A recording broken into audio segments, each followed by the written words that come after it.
தஞ்சாவூர் மாவட்டத்தில் தனியார் சர்க்கரை ஆலையில் விவசாயிகள் பெயரில் மோசடியாக வாங்கிய வங்கிக் கடனை தள்ளுபடி செய்திட வேண்டும் எனவும், விவசாயிகளுக்கு வழங்கிட வேண்டிய நிலுவைத் தொகையை உடனடியாக வழங்க வேண்டும் எனவும், ஆலை நிர்வாகத்தை அரசே ஏற்று நடத்திட வேண்டும் போன்ற தஞ்சாவூர் மாவட்டத்திற்கான தேர்தல் வாக்குறுதி எண் 57ஐ நிறைவேற்றிட வலியுறுத்தி கும்பகோணம் சென்ற தமிழக முதல்வருக்கு தஞ்சாவூர் மாவட்டம் வேம்பங்குடி சுங்கச்சாவடி அருகே கருப்பு கொடி காட்டி போராட்டத்தில் ஈடுபட்ட கரும்பு விவசாயிகளை போலீசார் வலுக்கட்டாயமாக கைது செய்துள்ளனர். ஓட்டுக்கு ஓடாத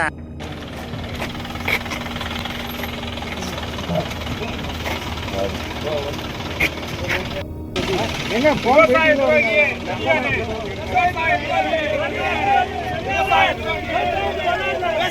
ஸ்டாலின் வெளியேறு, ஸ்டாலின் வெளியேறு.